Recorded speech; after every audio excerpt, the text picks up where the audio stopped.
kumakalat nga na mga black props against him. Matagal na yun, matagal na yun. Pero sir, napanood niyo yung video? Ay, yes, oh. Hindi kayo naniniwala doon sa mga sinasabi? Wala, well, I don't think so. Pero doon sir, sa statement kahapon ni SP Zubiri, meron siyang sinabi na, matagal na ako sa politika and I take pride in maintaining a clean record. Wala tayong scandal sa pera ng bayan. Kasama ba tayo sa na-policy scandal? Hindi. Dahil hindi tayo sumang-ayon sa paglagay ng pera ng bayan sa mga private foundations. Would you like to comment on this, sir? No comment.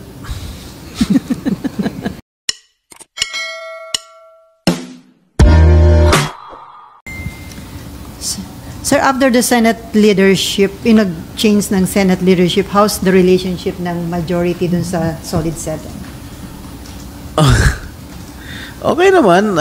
Siyempre, we are all called honorable people here in the men and women here in the Senate. Siyempre, we are civil with each other. Wala naman violent reaction. Wala naman ganun. Pero ramdam niyo ba yung sama nila? Yes, of course. I feel for them. And then, dun sa statement po ni former Senate President Zubiri, sinagot niya yung sinasabi niyang black propaganda na kumakalat sa social media. Well, the videos that have been circulating in the social media, matagal na yun eh.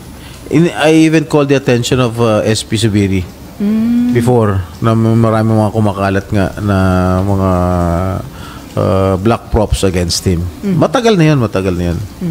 Pero sir, napanood niyo yung video? Ay, yes, oh. Hindi kayo naniniwala doon sa mga sinasabi? Wala, well, I don't think so. Pero dun sir, sa statement kahapon ni SP Zubiri, meron siyang sinabi na, matagal na ako sa politika and I take pride in maintaining a clean record. Wala tayong scandal sa pera ng bayan. Kasama ba tayo sa na-policy scandal? Hindi. Dahil hindi tayo sumang-ayon sa paglagay ng pera ng bayan sa mga private foundations. Would you like to comment on this, sir? No comment. Simple, diba? No comment. And then, sir, dun sa first coup attempt, nag-float yung name ninyo. Can you tell us, sir, kung meron bang kumausap sa inyo noon outside Walang Senate? kumakausap sa akin nun. Pero bakit pangalan niyo, sir, yung nag-float dun sa first coup attempt? Hindi ko alam. Hindi ko talaga alam. Sigurado ka, sir? Wala, kahit si Presidente, parang last week, the President said na every step of the way na sasabihan siya ni SP Cheese nung nangyayaring dito sa Senate. During the first two attempts when your name was floated. May pag-uusap po ba kayo ni Presidente? Wala. Honestly, I swear, wala kaming pag-uusap ni Presidente. I have never talked to the President, nor the First Lady, nor the Executive Secretary, nor the Speaker. Wala akong kinakausap. Hindi po kami nag-uusap. Even itong change of leadership nung na-ascend si SP Cheese sa Senate Presidency, Malacanang was never a factor. Okay? Hindi nakialam ang palasyo rito. So there's nothing irregular kung in-inform ni SP? Well, there is nothing irregular kung in-inform yung presidente. Sa plano? Of course he has to be informed. This is the President of the Philippines. Kahit? Independent. Yeah. Kahit hindi naman magsabi si SP Cheese, marami naman magsasabi sa kanya na, nagpalit ng change of leadership. Pero yung inform... Siyempre, meron kaming mga PLLO dito. Meron kami liaison between the Palace and Congress. Siyempre, i-report ka agad kay Presidente that there was a change of leadership here in the Senate. SOP ba yun, sir? Na kung may plano ka na magpalitan yung nakaupong Senate President, i-inform mo ang... Not necessarily. Marami naman pwede mag-inform sabi nga, yung PLLO, pwede i-inform ka agad yung Presidente. So there's nothing irregular Nothing irregular. Sir, this is your third 6-year term, tama po ba? Yes. Yes. And you already witnessed the several changes in leadership. Yes, I have witnessed 3. Hindi lang witness, participate ka pa. And you were previously part, I understand you were previously part of coup sa Yes, I was a dating- part, but I never initiated any coup. Pero how different is this during sa mga na-experience yun nun? Quite similar. Similar in a way that it happened so fast. Okay? 3 days lang, tapos na. May pirma na. And by that, do you expect na pagbalik niyo po ng SONA sa July, mas nag-subside na yung emotion ng mga kasama? I hope so. Sana maging mabalik yung rapport, yung camaraderie ng members of the Senate. Pero sir, yung mga issues involved before, different from the issues kung bakit nangyari. Yes, of course. It's change. totally different, of course.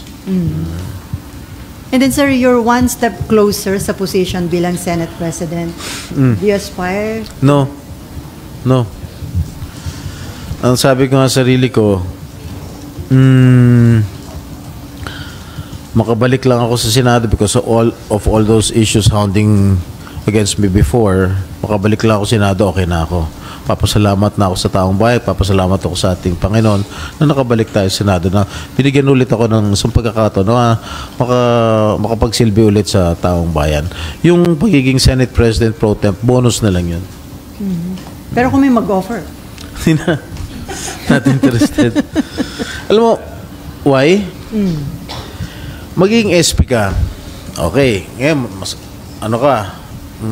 masarap ang pakiramdam mo, SP ka. Third highest official country. O pag tinanggal ka, mas stressful yung pag tinanggal ka, di ba? I don't need any stress right now. Pero sir, paano kapag yung Solid 7 nag-decide to join Minority Black? Malaki bang, ano yung impact? Well, that's big. That's a force to reckon with. Kung magiging siyam sila, malaki yun. But optional na yun. No one can prevent them from joining the minority. Pero hindi yun makaka-delay sa Well, I hope hindi sila maging obstruction sa mga bills na ipropose natin sa floor. Pero hindi po niyo, sir, pwedeng yung buong 7 or ilan lang sa kanila yung decide? I heard baka ilan lang sa kanila Hindi lahat. balak sumali sa minority. Meron pa bang ini-expect na pagbabago sa committee chairmanship, sir? Wala na siguro. I don't think so. Oh, Nimvan. Yung threat or plan to join the minority black. Sir, yung threat or plan ng Solid 7 to transfer to the minority block, di ba parang ano yun? May nakikita ba kayo na dahil o may hinihingi lang sila ng committees? When we talked, we had a meeting during the last day of session, no, before we adjourned SINIDIE. Yung kaming majority ang nag-usap, and then when we presented the committees that were not taken by the majority, medyo nagkaroon ng konting reaction yung 7 dahil syempre yung mga committees na naibigay hindi acceptable sa kanila.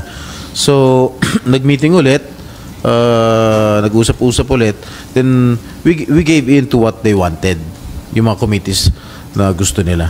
So wala na siguro problema.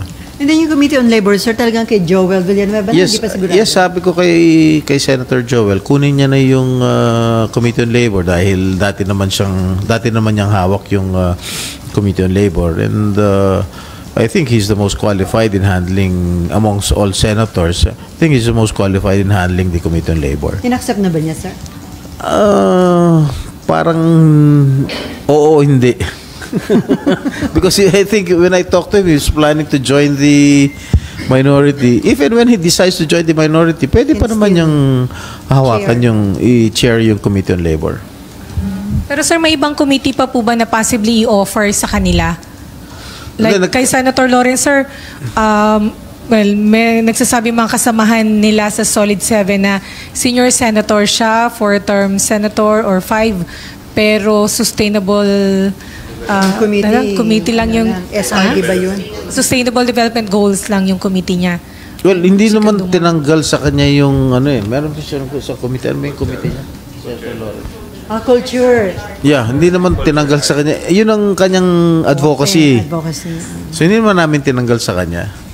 Pero sir, possible pa rin ang mabigyan sila ng additional. Nagkasundo na eh. Wala na yatang may bibigay.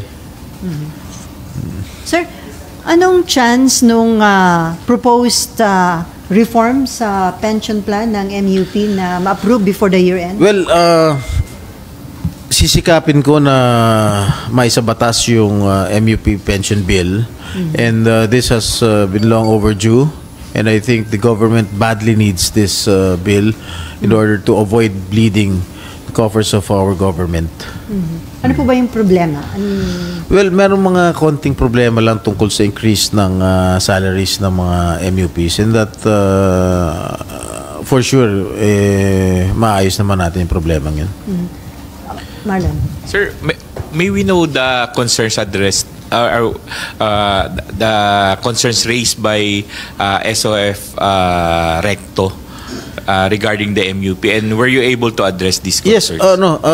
In fact, when I had a meeting with Secretary Recto together with his staff, yung mga kanyang mga undersecretaries, they are supportive of the Senate bill.